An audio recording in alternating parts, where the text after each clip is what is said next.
We're now only just a few days away from the 2026 NBA draft. You've got your high-end talent towards the top, but now with the evolution of NIL deals in college, there's a new precedent that some older top college players are going back for another year of college basketball. Thomas Howe is returning to Florida, Jeremy Fears is going back to Michigan State, Mo Krivas is going back to Arizona, and many more on top of that. That kind of makes the back end of this first round up in the air. We'll see a lot of seniors going earlier than they have in years past, and that's probably how it's going to look in the future too. I don't know if there's going to be any draft day trades. We'll just kind of have to see. So for the sake of it, I'm going to include my thoughts on trades as we're going through the video. Anyways, let's get into it. Picking at number 1, I have the Washington Wizards taking AJ Tabansa out of BYU. I could see the Wizards also taking Darren Peterson here. They're the two highest end prospects in this loaded freshman class, but for the sake of it, we're going to stick with Tabansa.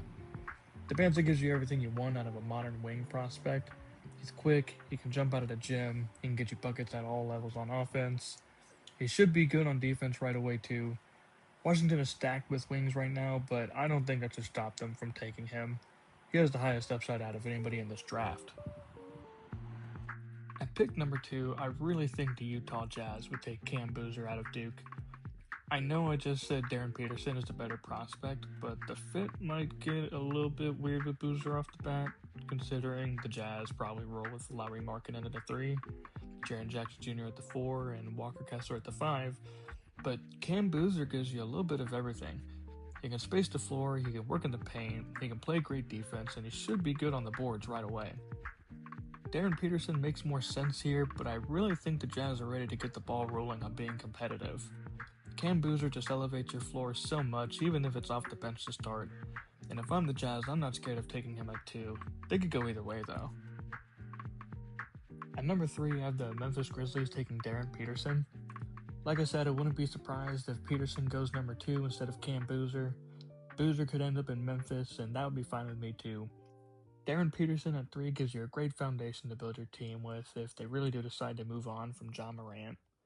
Peterson was an elite bucket getter at Kansas. He can score from anywhere on the court. He's quick, he can stop and go. His decision making on offense can be shaky at times, and he can be a bit of a black hole, but he should be just fine. He'd be a very worthy investment for the Memphis Grizzlies. At pick number 4, I have the Chicago Bulls taking Caleb Wilson out of North Carolina. After the top 3 of Tabansa, Peterson, and Boozer, you start getting into the second tier of prospects, but Wilson is great, and he's the best young center prospect in this entire draft. I also wouldn't be surprised to see the Bulls take Darius Acuff here, though. Wilson's a beast down low, great rim protector, great rebounder, and he's agile and long enough to hang with smaller players on the pick and roll and on the perimeter. I don't know if we'll ever see that 3-point shot come around at a high volume, but he does at least provide some spacing on offense. Regardless of how he gets used in the Bulls system, he should be able to contribute right away, and he's a nice big for a team who made a lot of moves at this deadline. Up next at pick number 5, I have the Los Angeles Clippers taking Keaton Wagler out of Illinois. I really could see the Clippers taking Mikal Brown Jr. or Darius Acuff here, but I think Wagler just makes more sense with this current Clippers team. Wagler should be able to play off of Darius Garland. He's a bit bigger than Acuff and Brown, and I think he's a better defender, at least for right now. He's got great vision, and he fits really well into this new modern, oversized combo guard role, where he can give you bits of everything on offense. He's a great ball handler, he can get to the rim, and he can shoot the ball really well. He's a really nice building block for the future of the Clippers. At pick number 6, I have the Brooklyn Nets taking Darius Acuff out of Arkansas. I know the Nets just took Nolan Traore and Ben Seraph in last year's draft, but that wouldn't stop me from taking Acuff here. He's smaller at 6'3", but he's definitely got the most star potential, to me, out of any of the young guards in this class. He's great with the ball in his hands, he can create his own shot, he can create for others, and with the spacing in Brooklyn next year, I think they'd be pretty exciting. I don't know if the Nets would keep this pick. Maybe they get involved in a Donovan Mitchell or a Tyler Hero trade or something like that, but they don't own their first round pick next year. I think they have to take the highest upside swing here with Acuff. At pick number 7, I have the Sacramento Kings taking Mikal Brown Jr. out of Louisville. Sacramento kinda got screwed in the lottery this year, but they just won too many games at the tail end of the season, and now they sit with pick number 7 and no real high upside guys on their team. Mikel Brown at least just plugs that hole for them. They could also take Kingston Flemings here, but I don't think he has as much offensive upside versus Brown. Brown has the size to be a great defender on the perimeter. I think his jump shot will be fine at the next level, and you could play him at the 1 or the 2. At pick number 8, I have the Atlanta Hawks taking Ademora out of Michigan. I think maybe they could also take Yaxel Lenneborg here. I think this starts to become the sweet spot for draft day trades too. We could see teams eager to get their hands on Ademora, or this gets put into some sort of trade for Jaylen Brown. Maybe we could see the Warriors or the Thunder call Onzi Saleh for this pick, but I think the Hawks would just take Ademora here if he's still available.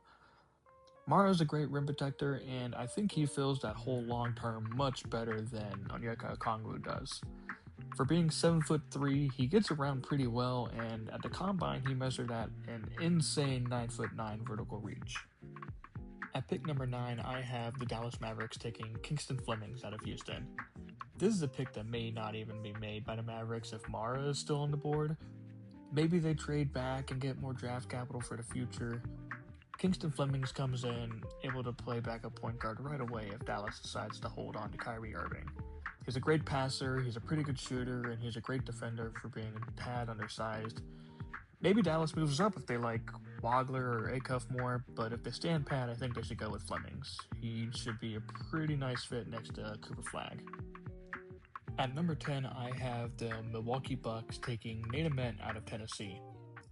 I actually don't think this is what the Bucks should do. I think they should take someone much safer here, like Braden Burries or LeBaron Philon.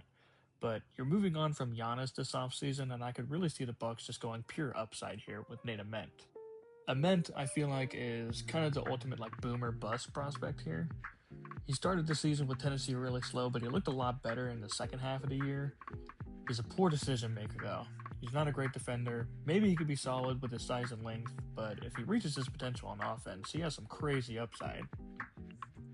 At pick number 11, I have the Golden State Warriors taking Braden Burries out of Arizona.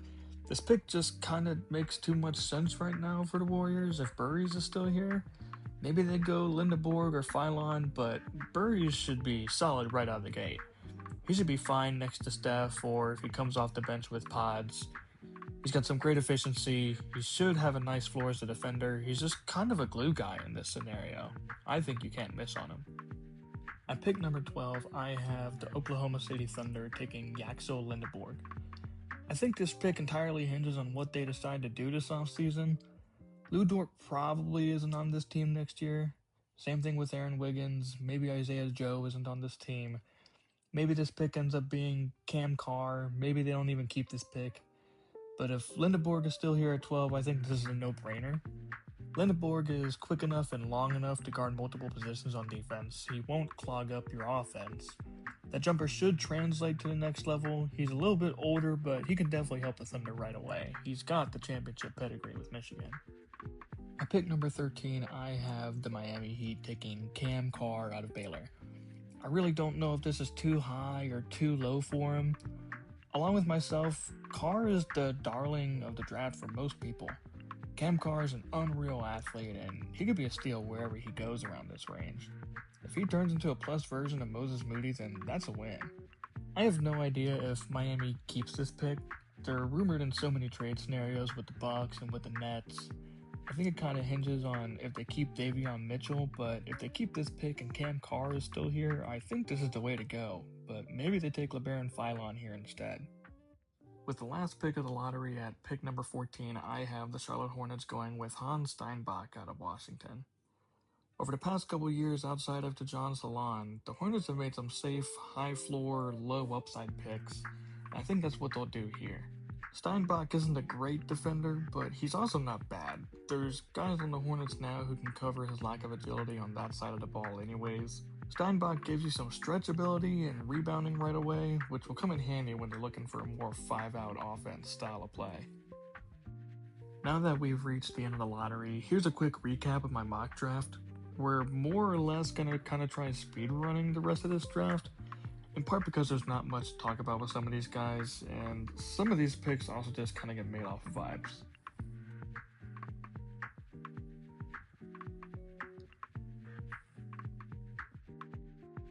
At 15, I have the Chicago Bulls taking LeBaron Philon out of Alabama. In this mock, I had them taking Caleb Wilson at 4. Might as well go high upside here. You jumped into the top 4, it's kind of time to play with some house money. I think this is a little bit low for Philon, but the fit's a bit weird with all the guards that they have. But if Philon is here, I think you have to take him. I doubt the Bulls hang on to Sexton and Simons long term. He might take a while to grow defensively, but he should be good off the bat offensively. At pick number 16, I have the Memphis Grizzlies taking Kareem Lopez. Lopez didn't play any college ball, but he played overseas, so it's kind of tough to see how well his offensive game will translate. But he does a really good job of putting the ball on the floor while being a bigger wing. I don't know if he'll be a good defender in the league, just another high upside guy who might be a project. At pick number 17, I have the Oklahoma City Thunder taking Isaiah Evans out of Duke. This is a little high for Evans. I also doubt the Thunder keep this pick, but if they move on from Isaiah Joe and want the three-point shooting for cheaper and like having the size of Isaiah Evans, then I think this is the way to go. At pick 18, I have the Charlotte Hornets taking Bennett Sturts out of Iowa. Trey Mann had a rough season last year, and this would more or less just be insurance in case he doesn't return to his form from previous years. Sturts comes in with a higher floor as a backup point guard. I don't know if Charlotte keeps this pick though. At pick 19, I have the Toronto Raptors taking Christian Anderson out of Texas Tech. If he falls this far, I think the Raptors are very happy with the pick considering they need the shooting. He's undersized and he's a pretty poor defender, but I think the Raptors should be able to help cover his weaknesses. At pick number 20, I have the San Antonio Spurs taking Morez Johnson out of Michigan. Nothing really crazy here, he just fits really well with what the Spurs need out of a prospect right now. He can defend multiple positions, he can get out and run in transition, he rebounds, and he hustles hard. Maybe he grows on offense a bit and at least has a reliable jumper, but we'll see. At pick 21, I have the Detroit Pistons taking Chris Nack out of Houston. Not much offensive creation this late in the draft. Maybe they take Malik Thomas or Cole Pete and hope for the best, but I think Sanak is the safest pick for now. I don't know if they bring back Paul Reed. If they do, this could be their backup five for the future. Ironically, he reminds me a lot of Andre Drummond. At pick 22, I have the 76ers taking Allen Graves out of Santa Clara. This is just for wing depth. Maybe you just don't think Dominic Barlow is the right guy moving forward. Graves can provide some spacing. He's fairly efficient and smart in passing lanes, and that leads to fast breaks. Maybe they go Dalen Swain here instead, or Sanak if he's still available. At 23, I have the Atlanta Hawks taking Abdullah Okorie. Okorie was a bucket getter out of Stanford, very undersized, but maybe he can get some pointers from CJ McCollum and be something for the Hawks long term. At 24, I have the Knicks taking Koa Pete out of Arizona. This is the definition of a project player. I wasn't ever really that high on him. I'm really not confident in him as a prospect, but maybe the Knicks could use his defense in a pinch, or he at least becomes passable on offense. I think he should return to college. At 25, I have the Lakers going with Malik Thomas out of Arkansas. Just some creation upside here. He didn't have terrible measurements at the combine, so there's some upside for defense. Maybe JJ Redick can get him some spot-up 3 opportunities. I could also see them going with Henry Vasar here if they think Ayton might opt out. At 26, I have the Nuggets taking Dalen Swain out of Texas. The Denver Nuggets had some issues on defense this year. Swain is long and lanky, and he should be able to guard some 2 through 4 in a pinch. At pick 27, I have the Boston Celtics taking Alex Caravan. He has championship pedigree from out of UConn. I don't think you could play him as a stretch 5 in a modern NBA. Not really sure if you could play him at the 4 either. He's kind of a bit of a tweener, but he can space the floor, and that's what Joe Mazzulla loves doing. At pick 28, I have the Timberwolves taking Joshua Jefferson out of Iowa State. Great player last year for a championship-level Iowa State team. He should be a solid defender, and he's a good passer for his size. Maybe he can be your Julius Randle replacement someday. At pick 29, I have the Cleveland Cavaliers taking Henry Vasar. If he's still on the board this late, I think this is the way to go. Should be a decent rebounder at the next level and can space the floor a bit.